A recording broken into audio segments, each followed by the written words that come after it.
طاسات النور تاج البدر يبرزها نجما يشع بأنوار وأنوار مبارك زوجها جاءت على درر زوج النقاء نحمده ونصلي على رسوله الكريم أما بعد বিয়ে মানব জাতির বিশুদ্ধ বংশধারার মূল নিয়ামক, সুন্দর বিন্যস্ত ও পরিশুদ্ধ সমাজ ব্যবস্থার আয়োজক।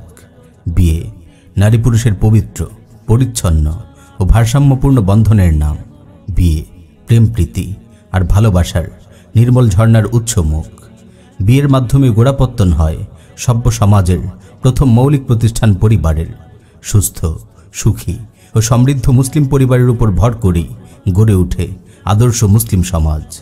ইসলামী শরিয়ায় বিয়ের গুরুত্ব অপরিসীম। পবিত্র কুরআন নারী পুরুষের পবিত্র সম্পর্কের মনোমুগ্ধকর চিত্র এঁকেছে। সেই চিত্রে ফুটে উঠেছে প্রশান্তি, নিরাপত্তা ও মধুর মিলনের উৎকৃষ্ট অবয়ব। আল্লাহ তাআলা বলেন, ওয়ামিন আয়াতিহি আন খালাকা লাকুম মিন আনফুসিকুম আজওয়াজা লিতাসকুনু ইলাইহা ওয়া জাআলা বাইনাকুম মাওয়াদ্দাতাও ওয়া রাহমাহ। আর তার একটি নিদর্শন সমূহের অন্যতম হলো তিনি তোমাদের জন্যে তোমাদের থেকেই তোমাদের সঙ্গিনীদের সৃষ্টি করেছেন, যাতে তোমরা তাদের কাছে প্রশান্তি পাও। আর তিনি তোমাদের মধ্যে ভালোবাসা ও দয়া সৃষ্টি করেছেন। বিয়ে দুটি মনের মিলন, দুটি পরিবারের মিলন, দুটি বংশধারার মিলন। আল্লাহ তাআলা বিয়ের মাধ্যমে দুটি অস্থির মনের মাঝে সৃষ্টি করে দেন এক অনুপম বন্ধন, যেন তারা একে অপরের মাঝে সুখ, শান্তি ও স্থিরতা খুঁজে পায়। নারী পুরুষ উভয়ই পরস্পরের মধুর পবিত্র সান্নিধ্যে গিয়ে খুঁজে পায় এক নতুন জগতের সন্ধান। এই জগৎ অনুপম আস্থা ও বিশ্বাসের, নিষ্ঠাপূর্ণ প্রেম ও ভালোবাসার। ইসলামে পুরুষের জন্য সবচেয়ে বড় নিয়ামত হল নেককার স্ত্রী। পবিত্র স্ত্রীর মাঝে পুরুষ খুঁজে পায় এক অপার্থিব প্রশান্তি, যার সামনে পৃথিবীর যাবতীয় দুঃখ কষ্ট তার কাছে তুচ্ছ হয়ে ওঠে। রাসূল সাল্লাল্লাহু আলাইহি ওয়াসাল্লাম সত্যই বলেছেন, আদ-দুনিয়া মাতা' ওয়া খায়রু মাতা'id দুনিয়া আল মারআতুস সালিহা। দুনিয়ার সব কিছুই উপভোগের উপকরণ, আর দুনিয়ার সর্বোত্তম উপভোগ্য উপকরণ হলো পুণ্যবতী স্ত্রী।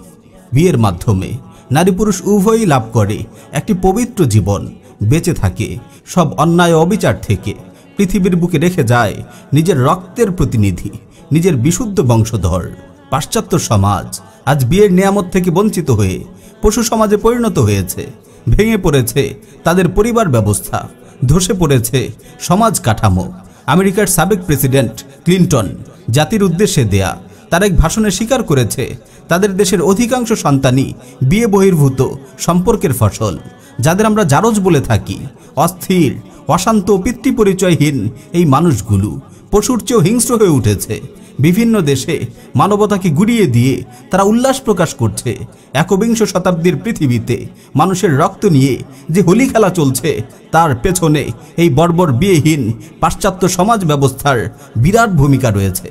আল্লাহ তাআলা বিয়ের মাধ্যমে আমাদের যে নিয়ামত দান করেছেন, আমরা যেন তার যথাযথ মূল্যায়ন করি। জেনা, ব্যভিচার আর অশ্লীলতার চাষ করে আমরাও যেন এই পৃথিবীকে জাহান্নাম না বানাই এবং আখিরাতে নিজেদের জন্য দোজখের আগুন প্রজ্বলিত না করি। আল্লাহ তাআলা আমাদের হেফাজত করুন। আমিন।